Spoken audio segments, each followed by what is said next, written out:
Hey lovely people, how are you doing? I'm Joanna and a big warm welcome. Now in this video I'm going to be talking about hips and why a pair of these scissors can be really helpful to understand your stride length and the fluidity of your movement pattern. Okay, so let's dive right on in.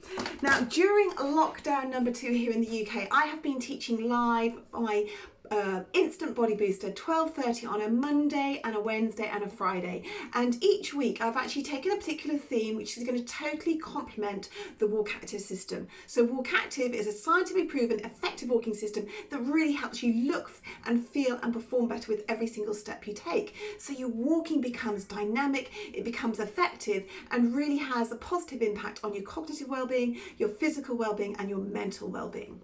Now, if we spend a lot of time in a seated position, okay, which obviously lots of us can be doing now when we're working from home, maybe we're driving around with our children, our family, etc.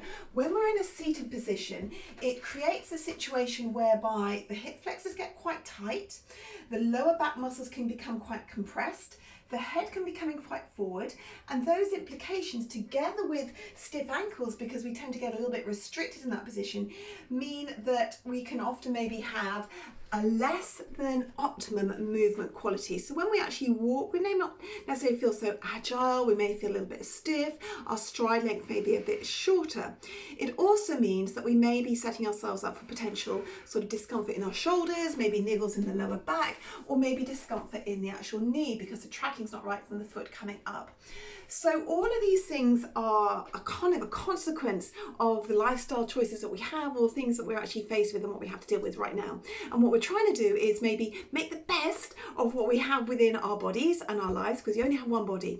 And the body boosters are really about de-desking our body, to helping us actually connect positively with the way that our body should move, as opposed to the way that our body has learned to move. Okay, so all this week I've been doing happy hips and hamstrings, and what have we been doing in these 15 minutes in this particular sequence, which is all available on my playlist, and you can come and join me live if you want, is actually lying down. So it's really simple and easy, very gentle, but highly effective to actually open up this area. So you want to create more space in your hips so that your stride when you're walking becomes longer. Okay, now when people walk incorrectly, there are two common mistakes sort of from a visual perspective. First of all, people tend to walk into the space because we're too dependent upon our tight hip flexors, which can aggravate lower back pain and compromise correct and poor knee alignment, and also the stride can become quite short. And very often when people actually try to add pace to their walking as well, we can often make the error of going quicker with our feet but having a shorter stride, and that means we're going to put more alignment and misalignment here from the foot coming into the knee. And really what we're wanting to do is increase the stride length, because we have more mobility here in the hip flexors, and then we can start to walk out of our space using the posterior chain of our body. So this gives us that postural benefit, and the WalkActive system has been shown to scientifically improve your posture, reduce joint strain at the knee and the ankle, and increase your walking speed by up to 24%. So the body boosters, the happy hips and hamstrings sessions that I've been doing this week totally complement your walking. So when you get out, you're going to make everything effective. So for your health, for your fitness, for your body shape, and for your mental and your cognitive capacity. So we want to really think about maybe opening up this area. All right, so we get rid of all the tightness of the muscle alignments here, so we can have more mobility and range of motion in the hip girdle, and that actually then has an implication on the shoulder girdle. Okay, so let me bring this little baby into the conversation so you can I can expand on my idea a little bit more. Okay, so this is where I feel I'm a bit like on Blue Peter. If you're in the UK and you watch Blue Peter, it's where they sort of had a piece of paper and they said, and this is what I made earlier. But anyway, here we're going to go. So let me explain with my process what I mean by this. If I had a piece of paper and I go to cut this piece of paper, all right, so here are my scissors. I can actually open up my scissor blade quite narrowly and cut the paper like that. And when I open up the scissor blades narrowly, this is narrow and this is narrow, okay? Or I can actually cut the piece of paper, bear with me, big wide opening with the blades, and obviously my hands are wide here as well, so I can cut that way, okay? Now, I use this as an analogy because the blades here represent our legs, and the upper body here and the arms represent sort of like our upper body.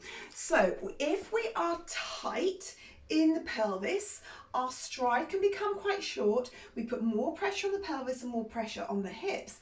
And that's a bit like when we actually open up our legs or open up a piece of paper and we just do a narrow cut, okay? So when we are restricted in this area, it actually has an implication on the range of motion we have with our shoulders. So if we tend to slump here, we tighten the hip flexors, we don't really have much mobility in the hamstrings, the stride will be shorter, and that will have an implication on our range of good mobility in our upper body, okay? Conversely, the more mobility we have in our lower area with the hip flexors and opening up that area, the more it has a knock-on effect with the relationship of the shoulder girdle, because there's a correlation with the pelvic girdle and the range of motion we can have on the shoulder girdle, okay? So when we're walking, if you imagine we're a pair of scissors, we're trying to actually have a nice open stride, which will then give us more mobility as we walk in the upper body as well, as opposed to a narrow stride, narrow, where we have more restriction in the shoulders. So have a little experiment with this for yourself when you go out. Think about getting more mobility in the ankle, more mobility here in the hips, so that you can leave the back foot in contact with the ground for longer. That will allow you to have more lift here. You'll be more open with the posture.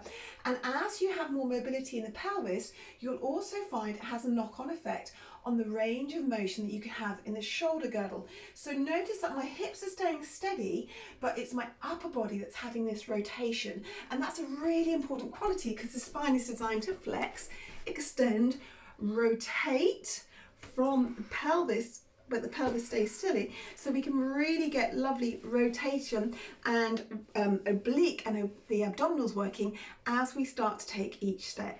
So I hope that kind of gives you a little bit of an interesting analogy how a pair of scissors can help the kind of visual look that you're trying to achieve with your walking, to help you look and feel and perform better. And as I said, the WalkActive system is a whole educational system. So there's loads of tips here on my YouTube channel. Come along and join me, or catch up on the playlist, specifically happy hips and hamstrings. Really super easy, gentle, 15 minutes, posture mobility, but specifically will help open up this area and will totally complement your walking outside. And if you want more information, then obviously I have my personal guided, mentored 7-day Get Started with a WalkActive program with educational videos, and I'm going to really personally guide you through my WalkActive program to help you look, feel and perform better with WalkActive. But there's loads of information here on my YouTube channel and also on my website, getwalkactive.thinkofit.com. So I hope this just motivates you and gets you to think a little bit more about your walking and how we move our bodies, because very often we just take for granted about how we put one foot in front of our bodies. And I want to stimulate you guys, lovely people, and I want to make walking the new sexy, because it can be so effective for so many elements of our mental, our cognitive and our physical well-being. So lovely people, on that note, take good care. I really look forward to seeing you soon, and enjoy your WalkActive.